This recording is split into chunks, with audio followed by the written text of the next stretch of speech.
हैं जिनमें उनकी एक अलग इमेज और एक अलग पहचान भी मिली है। तकरीबन 40 ऐसे फैसले लिए हैं इस एक महीने के दौरान। इस पर बातचीत करने के लिए हमारे साथ मौजूद हैं नोएडा से विधायक पंकज सिंह जी।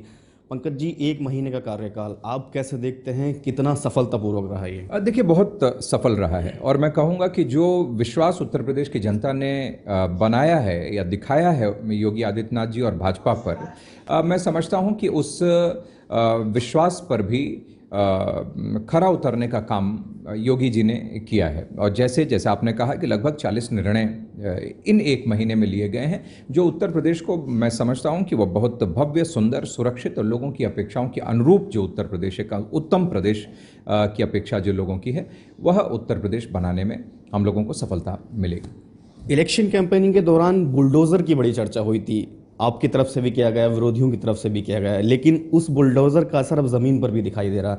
इस पर तमाम जो विपक्षी पार्टियां आप पर आरोप भी लगा रही हैं, इसको कैसे देखते हैं? देखिए, विपक्ष तो क्योंकि हमेशा से सत्ता और ऐसे ही सपा बसपा कांग्रेस का जो नेतृत्व है उनका संरक्षण हमेशा अपराधियों, गुंडों, बदमाशों को लगातार जो मिलता रहा है सत्ता का संरक्षण पहले, अब इस भाजपा की सरकार में ऐसे लोगों के ऊपर कार्रवाई हो रही है क्योंकि इन्होंने ऐसे अपराधियों ने लंबे समय तक उत्तर प्रदेश की जनता को, गरीब जो हैं उनको प्रताड़ित करने का काम किया था।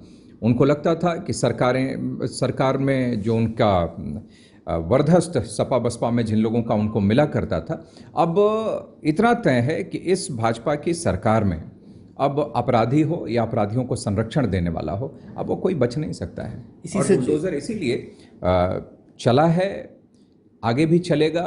ये साफ संकेत भाजपा की सरकार ने दिखा दिया है। इसी से जुड़ा एक सवाल ये भी है, शोभा यात्रा हो, रामनवमी हो के दौरान कई प्रदेशों में देखी गई हिंसाएं, पथराव हुआ, लेकिन उत्तर प्रदेश में शांति रही पूरी तरह। जहांगीर पूरी दिल्ली में भी हुआ, नोएडा में भाईचारा देखने को मिला। क्या ये सीएम की सख्ती का असर है और प्रशासन के कोऑपरेशन का? अब बिल्कुल, एक बहुत ही एबल, एफिशिएंट एडमिनिस्ट्रेटर के रूप में योगी आदित्यनाथ जी स्थापित हुए हैं और ये अच्छी बात है। देखिए, जनता सभी मिलकर रहना चाहते हैं, हिंदू, मुस्लिम, सिख, ईसाई, सभी लोग, सभी जाति धर्म के लोग, जिनको जो सिर्फ और सिर्फ शांति चाहते हैं, उत्तर प्रदेश को बढ़ता हुआ समृद्ध देखना चाहते हैं। लेकिन जो शरारती तत्व हैं, अपराधी माफिया हैं, वो कई बार यहाँ की शांति व्यवस्था को भंग करने की कोशिश जो किया करते थे, अब उनको साफ संकेत है कि इस सरकार में वो बख्शे नहीं जाएंगे, इसीलिए वो शांत रहते हैं। और अगर अशांति फैलाने की कोशिश की तो सरकार काम भी करती है। सार्वजनिक संपत्ति को अगर नुकसान पहुंचाया तो उसकी हर्जाना भी उनको भरना पड़ता है। तो अब ये बहुत साफ है, कोई बचा नहीं सकता है।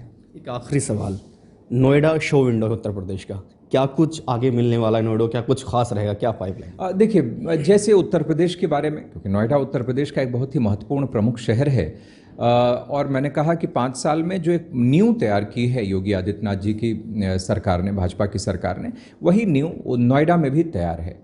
और इसी पर और भव्य, सुंदर, सुरक्षित नोएडा बनाने का हम लोगों का जो संकल्प है वह बनाएंगे। पिछले 5 साल में बहुत काम हुए हैं, इन 5 साल में भी आगे आने वाले समय में उन विकास के कामों को और तेजी के साथ आगे लेकर चलेंगे। कॉमन सिविल कोड की सुगबुगाहट उत्तर प्रदेश सरकार में नजर आने लगी, केशव प्रसाद मौर्य ने भी जिक्र किया, कैसे देखते हैं जी? नहीं, उन्होंने कहा है कि इस पर गंभीरता से विचार हो रहा है और मैं समझता हूँ कि प्रदेश की जनता भी लंबे समय से उसका इंतज़ार कर रही है और वह उम्मीद भी भारतीय जनता पार्टी से ही है, क्योंकि वह किसी में भेद करके किसी भी प्रकार की हम लोगों ने कभी राजनीति नहीं की है, किसी को बांटने की कोशिश नहीं की है, बल्कि सबके साथ न्याय हो, इंसाफ हो, कानून सबके लिए एक हो, बराबर हो, विकास के दौड़ में साथ चलने के लिए बराबर का प्लेटफॉर्म, अवसर सबको मिले।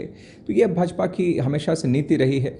तो मुझे लगता है कि गंभीरता से विचार हो रहा है, जल्दी ही उचित समय पर यह निर्णय सरकार लेगी। चलिए, बहुत शुक्रिया सर। तो आप साफ तौर पर देख सकते हैं, कहना है उत्तर प्रदेश में 5 साल विकास की लहर दौड़ेगी। Haidar Ali, J24/7 news, Noida.